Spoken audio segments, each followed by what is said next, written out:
Hi, I'm Brigitte. I'm Jocelyn. I'm Sarah. I'm Emily. And we're doing hand washing. If hand washing were a superhero, it would be the easiest, most effective infection fighter in the world. It's cheap, quick, and saves lives.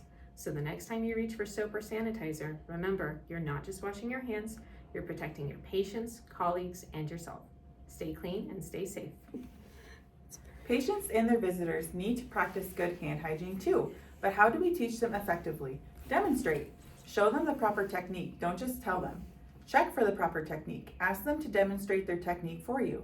Look for full coverage and correct duration. Post visual reminders near sinks and sanitizing stations. Ask patients and staff about barriers to compliance, such as skin irritation, lack of access, and forgetfulness. Okay, so some safety assessments we can do while we're washing our hands before and after is look at our scene where we're going to be washing our hands and make sure that we don't leave water everywhere, drip water onto the floor, leave paper towels on the floor that someone could trip or fall on. Also, deciding what type of hand hygiene you should do, hand sanitizer, washing your hands based off of what you just did with the patient or what the patient has going on. That's something to think about, a good assessment as well. When you use hand sanitizer, you want to make sure it's at least 60% alcohol, which shouldn't be a problem if you're using the facility's hand sanitizer. But do watch out if you're bringing hand sanitizer from home or if your patients are using their own hand sanitizer. Good job, guys. Hand hygiene method depends on the situation. Here's a quick guide to follow the best practices. Before and after patient contact, hand sanitizer. After fluid exposure, soap and water. Before an aseptic procedures, sanitizer if your hands aren't visibly dirty. After restroom use, soap and water. After C. diff exposure, soap and water. Hand sanitizer does not kill swarms. Accidents happen. If you come into contact with blood, vomit, or other body fluids, remove your gloves immediately. Wash your hands with soap and water. Report the exposure if there is a risk of infection. Follow facility protocols for potential exposure to HIV, hepatitis B, or C.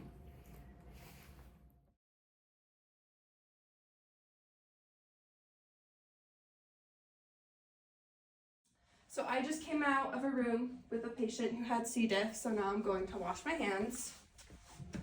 I'm going to turn this on.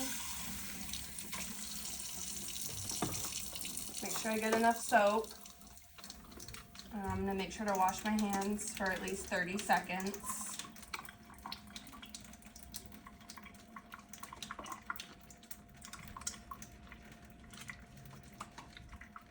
And get my wrists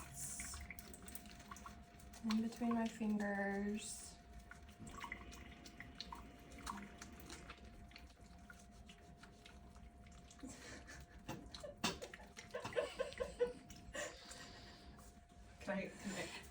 Please.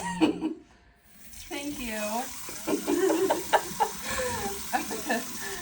It's almost been 30 seconds. Okay. So now I'm gonna rinse.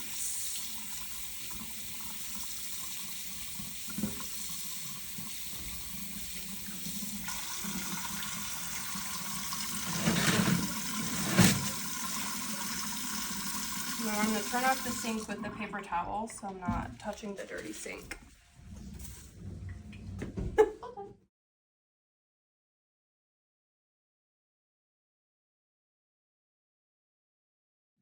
I just saw a patient who had diarrhea, so I need to wash my hands.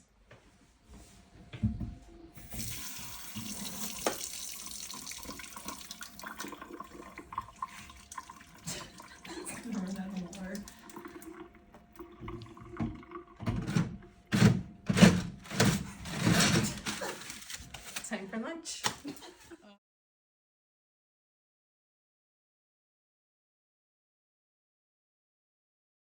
Okay, so I'm gonna put a dime size on my hand.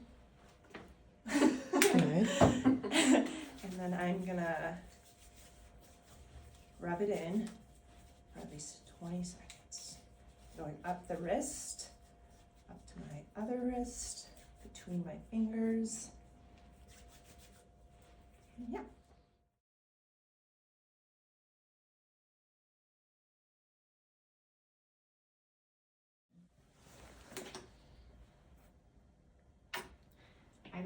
use a lot. No, that's too wet. Oh no, Sarah, you can't wipe it off. A doctor saves a patient alive in surgery, then spreads a deadly infection just by touching a doorknob. Sounds dramatic, right? But it happens way more than you think. Today we're diving into something simple yet powerful, hand hygiene. It's the easiest way to protect patients, families, and healthcare workers. So let's talk about why it matters, how to do it right, and what can go wrong if we don't. Every day, healthcare workers come into contact with pathogens. The CDC reports that about 1 in 31 hospital patients has at least one healthcare associated infection. The number one way these infections spread? Poor hand hygiene. Proper hand washing doesn't just reduce infections, it literally saves lives. Hand washing can reduce the incidence of respiratory illness by 16 to 21% and diarrheal diseases by up to 40%. The average healthcare worker should clean their hands 100 times per shift, but studies show that compliance is often below 50. So you will never believe what happened today. I had lunch with Dr. Greg and he asked me, I couldn't believe it, and he's so cute. The hair, the way it just hangs in his eyes, and the way he touches it with his hands, I was like, this might be the one. However, his smell, like his body odor, was really bad. It was really off-putting. And his hands, crusty. I could see dirt, or hopefully it's dirt and not diarrhea, under his nails. And he was eating his food, and like I said, the hair, touching it, touched my hair, and I was like, I hope you practice hand hygiene here at the hospital, and I hope that that is just like some food under your nails or some dirt, because I think he also gardens, but I hope that's what it is and not any sort of body fluid. But other than that, he's really great. Common mistakes including not washing your hands long enough, only washing or sanitizing the palms, touching dirty surfaces immediately after washing like faucet handles or the doorknob. Hand hygiene isn't just about scrubbing, it's about doing it at the right times with the right technique. Here's what matters. Clean your hands before and after patient contact, before sterile procedures, after body fluid exposure, and after touching patient's surroundings. Healthcare workers' hands are the #1 source of infection transmission in the healthcare setting. Other sources include contaminated medical equipment and surfaces such as bed rails and IV pumps. Wearing gloves does not replace proper hand hygiene. Keep in mind, overuse of alcohol-based hand sanitizers can cause skin irritation, so be sure to be kind to your skin and use moisturizer. Fingernails should be kept short, and don't wear acrylic nails. Jewelry can act as a reservoir for germs, so keep jewelry minimal. Now let's break down proper hand washing. There are two main methods: alcohol-based hand sanitizer and washing with soap and water. To correctly use alcohol-based hand sanitizer, only use it if your hands aren't visibly dirty. Use before direct contact with a person, after contact with a person's skin, when moving from a contaminated to a clean body site during care, after contact with objects in the care setting, and after removing gloves. Apply at least a dime-sized amount or enough to cover all surfaces of your hands. Rub your hands for at least 20 seconds, being sure to cover your fingers, thumbs, palms, and wrists.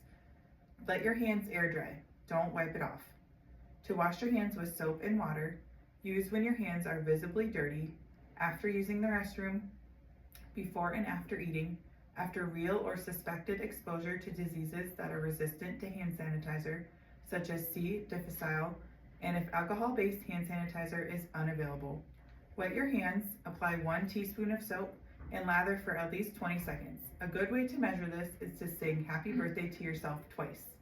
Scrub between your fingers, under your nails, and be sure to wash your wrists. Rinse and dry with a clean towel. Greg never washes his hands. The other day, delivered twins. One was breech. He had his hands all the way up there. Didn't wash his hands. After, immediately to a lumbar puncture, then straight to lunch.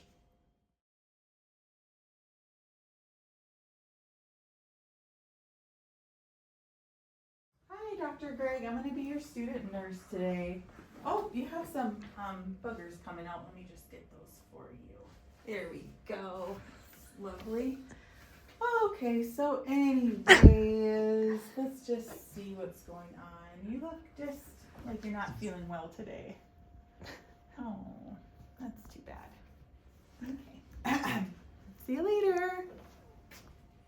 Hand sanitizer. Did you need some? No? Okay, me neither. I'm good.